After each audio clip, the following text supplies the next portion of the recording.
नमस्कार। पूर्णचंद कांडपाल जन जागृति एपिसोड नंबर 963 963। आज आपके सामने टोकने वालों की बात करता हूँ। आफ्टर ऑल हमें कौन टोकेगा, किसकी हिम्मत है हमें टोकने की। कभी कभी कल्पना करिए आपको कौन टोकता है। कुछ लोग आपको खामोखा टोकते हैं, वो फिर बात अलग होती है। वो टोकने वालों का आप असेसमेंट अगर करेंगे वो कुछ और ही मिलेंगे। लेकिन हमारे जीवन में हमारी सही ज़िंदगी को सही करने के लिए, हमें दुरुस्त करने के लिए, हमें रास्ते पर रखने के लिए हमारी ज़िंदगी में सिर्फ दो ही अदद लोग हैं जो हमें टोकते हैं, और वो दो हैं हमारे माता पिता। वो जो बाहर वाले टोकने वाले, ये तूने स्कूटर यहाँ खड़ा कर दिया, तूने कार यहाँ खड़ी कर दी, वो टोका टोकी नहीं है, वो लड़ाई है। आपके जीवन को दुरुस्त, आपको तराशने के लिए, आपको सही करने के लिए, वास्तव में आपकी कमियों को दूर करके आपको आगे ले आने, आपके मार्ग में मशाल जलाने वाले सिर्फ मुख्य व्यक्ति दो टोकने वाले होते हैं, माँ और पिता, माँ बाप होते हैं। सोई दो ही आदत है, और क्यों टोकेंगे हमें?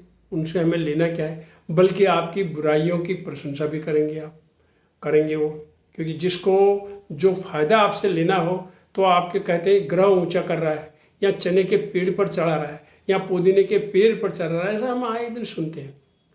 क्योंकि उनका अपना लाभ होता है, उस लाभ के पीछे स्वार्थ लायक सब करे सब प्रीति, वो स्वार्थ करते हैं दुनिया से। जो हमें टोकने की, और वो लोग दुनिया वाले हमारा भला जो सोचने वाले, एक और कैटेगरी के लोग हैं, वो होते हैं हमारे सच्चे मित्र। यदि हैं हमारे पास तो कुछ रिश्तेदार भी हो सकते हैं जो वास्तव में निस्वार्थ होकर के चाहते हैं यार हमारे रिश्ते का ये आगे बढ़े, ऐसा। हाँ, और सच्चे दोस्त तो टोकेंगे ही टोकेंगे। और क्योंकि बात ये होती है कि कहीं बुरा मान न जाए करके रिश्तेदार और ये दोस्त भी टोकने में थोड़ा झिझकते हैं। पर मैं तो ये कहता हूँ, मेरी अपनी आदत है, आप लोग कह रहे होंगे मैं क्या करता हूँ, मैं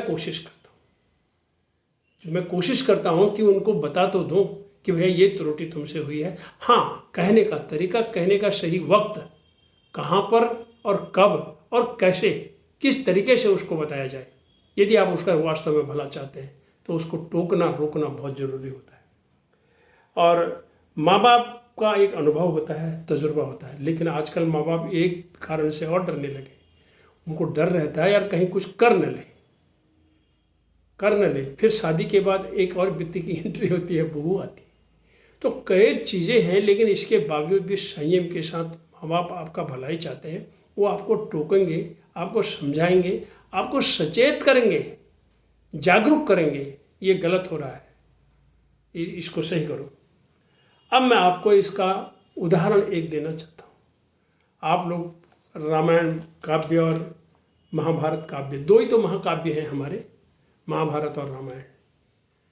इनको मैं साहित्य की दृष्टि से हम इनका अध्ययन करते रहते हैं, पढ़ते रहता हूँ, और जितना पढ़ो ना इसकी गहराई में चले जाओ।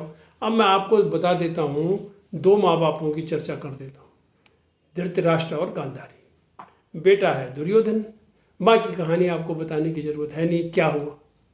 लेकिन जब इनके गुरु थे द्रोणाचार्य जी, तो जब वो कुरुवंशी के बच्चों को पढ़ाते थे, यानी कौरवों को भी और पांडवों को भी, तो वहाँ से वो कहते थे यार ये जो दुर्योधन है ये एडी वेडी दिखा रहा है, ये क्लास में इसका ध्यान नहीं है, इसकी व्यवहार ठीक नहीं है, इसकी अशिष्ट बनते चला जा रहा है, ये राजघराने का जैसा इसमें कुछ चीज़ ऐसी है नहीं, ये बहुत महत्वाकांक्षी हो रहा है, ये पता नहीं क्या कर देगा आगे जा कर के। तो माँ बाप क्या कहते थे, धृतराष्ट्र जी देख नहीं पाते थे, गांधारी ने पट्टी मान ली थी, लेकिन सुनते थे बड़ी प्रखरता से, अरे क्या है सुधर जाएगा, लाडला है सुधर जाएगा, लाडला है। वैसे भी वो जले भुने रहते थे पहले से ही कि उसको राजगद्दी नहीं मिलने वाली है, ऐसा हो। भीष्म पितामह भी वहाँ पर थे। कई कहानियाँ हैं, आप पढ़ेंगे इस महाभारत को तो आपको पता चलेगा। और अंत में हुआ क्या, महाभारत का दृष्टांत हम इसलिए ही देते हैं कि यदि आप वक्त पर बच्चों को, मैं सिर्फ इतना ही आज इसको कह रहा हूँ, मैं अन्य एपिसोड भी बनाते रहता हूँ, चर्चा में लाता हूँ, जिससे हमें सीख मिलती है। मेरा उद्देश्य क्या है जन जागृति का, हम दुर्योधन से भी सीख लें, हम गांधारी से भी सीख लें, हम धृतराष्ट्र से भी सीख लें। क्यों बांध दी गांधारी ने पट्टी? उल्टा आंख खोल के अपने पति को रास्ता दिखाती।